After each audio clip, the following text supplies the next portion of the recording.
Last video में हमने spark plug के बारे में बात की थी। जब फ्यूल बर्न हो जाता है तो उसको साइलेंसर के थ्रू बाहर निकाल दिया जाता है। अब साइलेंसर के पीछे की इंजीनियरिंग भी बहुत बेहतरीन तरीके से काम करती है। मैं आपसे कहूंगा कि इस वीडियो को पूरा देखना। इस वीडियो में आपके बहुत सारे डाउट क्लियर होने वाले हैं साइलेंसर से रिलेटेड और साइलेंसर के अलावा भी। सिलेंडर के ऊपर आप देखोगे दो वाल लगे रहते हैं। एक वाल से एयर और फ्यूल का मिक्सचर अंदर आता है। इस वाल को इनटेक वाल बोलते हैं। और जब फ्यूल बर्न हो जाता है तो एग्जॉस्ट वाल ओपन होता है और जो भी जली हुई गैसेस है उनको बाहर निकाल दिया जाता है और यह गैस जाती है साइलेंसर के पास में। जब यह गैस सिलेंडर से बाहर निकलती है तो इसका टेम्परेचर बहुत ज्यादा हाई होता है, 800 डिग्री सेंटीग्रेड, और ऊपर से इस गैस में बहुत सारी हार्मफुल गैसेस भी होती है। जब स्पार्क प्लग फ्यूल को जलाता है तो सिलेंडर के अंदर एक धमाका होता है जिसकी वजह से नॉइस भी बहुत ज्यादा होती है। तो साइलेंसर नॉइस को भी कंट्रोल करता है। सिलेंडर से निकलने के बाद गैस इन पाइप से होते हुए सबसे पहले कैटालिटिक कन्वर्टर के पास में पहुंचती है। इसको शॉर्ट में कैट भी बोलते हैं। लेकिन कैट से पहले एक बहुत इंपॉर्टेंट सेंसर लगा रहता है जिसका नाम है ऑक्सीजन सेंसर। यह सेंसर एग्जॉस्ट गैस में ऑक्सीजन लेवल को मेजर करता है और इस इंफॉर्मेशन को गाड़ी का जो कंप्यूटर है जिसको ECU बोलते हैं उसको देता है। और ECU इनटेक वाल्व से जो एयर और फ्यूल का मिक्सचर आ रहा है उसको कंट्रोल करता है। कई बार होता है कि सिलेंडर के अंदर फ्यूल सही से नहीं जल पाता है और गाड़ी से फिर काला धुआं बाहर निकलता है। तो ऑक्सीजन सेंसर ECU को बताता है कि फ्यूल सही से नहीं जल रहा है क्योंकि ऑक्सीजन प्रॉपर सप्लाई नहीं हो रही है सिलेंडर के अंदर। तो ECU फिर ऑक्सीजन की सप्लाई बढ़ाता है और ऑक्सीजन के साथ में फ्यूल का मिक्सचर थोड़ा कम कर देता है।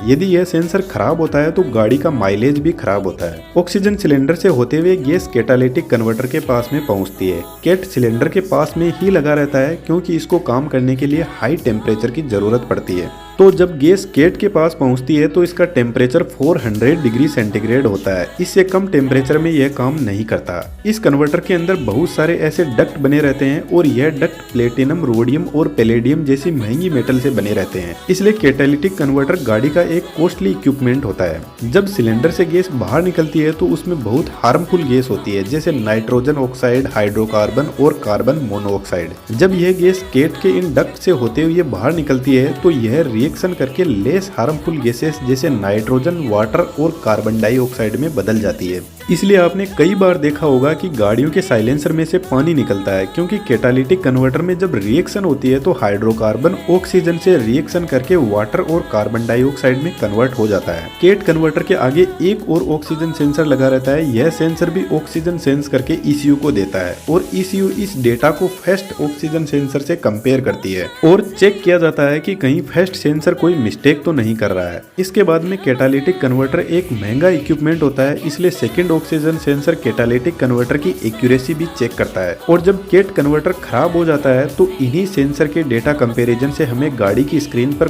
कुछ ऐसा इंडिकेशन दिख जाता है। अब यहाँ से गैस आगे जाती है मफलर के पास में जिसको साइलेंसर बोलते हैं और यह डिवाइस बहुत ही कमाल की होती है। यदि यह डिवाइस गाड़ी में अच्छी लगाई हुई है तो गाड़ियों की सेल भी सिर्फ इसी डिवाइस से डिसाइड होगी।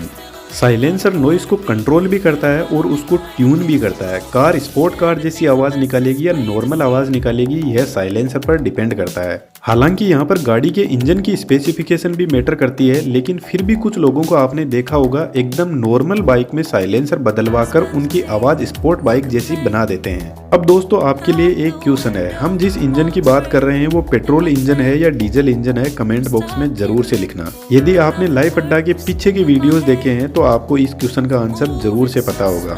साइलेंसर के अंदर अलग अलग चेंबर बने रहते हैं जिनको बेफल्स बोलते हैं। यहाँ पर एक बहुत इंपॉर्टेंट कंसेप्ट आने वाला है, ध्यान से सुनना। साइलेंसर के पास में गैस भी आ रही है और नॉइस भी आ रही है और साइलेंसर को गैस के साथ में कोई छेड़छाड़ नहीं करनी है, बस इसकी नॉइस को रिड्यूस करना है। तो जब गैस साइलेंसर के अंदर एंटर होती है तो अंदर की तरफ आप इस चेंबर में देखोगे कि इस पाइप के चारों तरफ होल्स बने रहते हैं और इन होल का पर्पज एक ही है, गैस सीधी आगे पास हो जाए और नॉइस इन होल से निकलकर दोनों वेफल्स के अंदर फंस जाए। चलो थोड़ा इसको सिंपल करते हैं। इस पाइप से होते हुए गैस और साउंड वेव इस चेंबर में पहुंचती है। गैस सीधे आगे निकल जाएगी कुछ ऐसे, और साउंड वेव दोनों तरफ वेफल्स की दीवारों से टकराएगी, कभी इधर से कभी उधर से, कुछ इस तरीके से। तो सबसे पहले तो यह कुछ अपनी एनर्जी लॉस करेगी, क्योंकि साउंड वेव सिर्फ एक वाइब्रेशन होता है, और यह वाइब्रेशन जब साइलेंसर की दीवारों से टकराएगी तो इनमें ट्रांसफर हो जाता है। तो आपने देखा होगा कि गाड़ी का साइलेंसर बहुत ज्यादा वाइब्रेट भी करता है साउंड वेव की वजह से। और असल में साउंड वेव कैसे जनरेट होती है इस वीडियो से आप समझ सकते हो।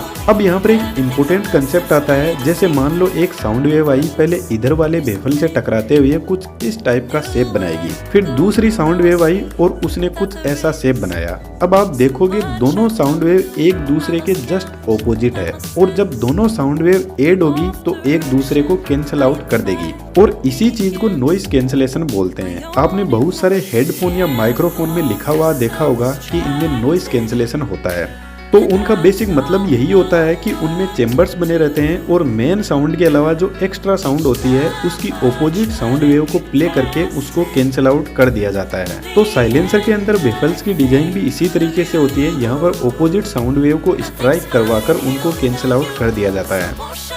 अब आप यहाँ पर देखोगे कि यह जो चेंबर है इसमें गैस अंदर तो आ रही है, लेकिन इससे कोई बाहर एग्जिट का ऑप्शन नहीं है। तो यह एक एयर रिजर्वोयर की तरह काम करता है, और जब साउंड वेव इसमें आती है तो साउंड वेव की फ्रीक्वेंसी और यहाँ पर पड़ी हुई एयर की नेचुरल फ्रीक्वेंसी जब मैच हो जाती है तो रेजोनेंस फ्रीक्वेंसी क्रिएट होती है। अब रेजोनेंस क्या होता है, जैसे एक साउंड वेव फ्रीक्वेंसी है, और जब ये नेचुरल फ्रीक्वेंसी से मैच होती है तो एकदम हाई साउंड वेव जनरेट होती है। इसी को रेजोनेंस फ्रीक्वेंसी बोलते हैं। और यह जो हमें पीक साउंड मिली है, इसी से गाड़ियों की आवाज बदल जाती है। तो यह चेंबर गाड़ियों की आवाज को ट्यून करता है और एक बेहतर आवाज निकालता है, और इस चेंबर को हेल्महोल्ट्ज चेंबर बोलते हैं।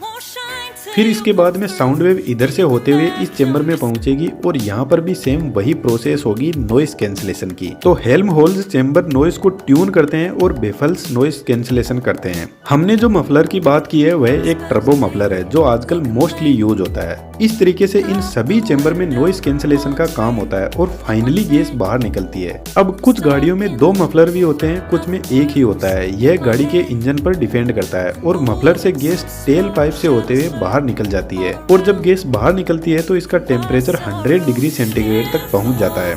दोस्तों वीडियो आपको कैसा लगा जरूर कमेंट बॉक्स में बताना, और हमारे पास में और भी बेहतरीन कंटेंट अवेलेबल है फ्यूचर वीडियोस के लिए। तो उन फ्यूचर वीडियोस के लिए आप चैनल को सब्सक्राइब कर सकते हो, वीडियो को लाइक कर सकते हो, और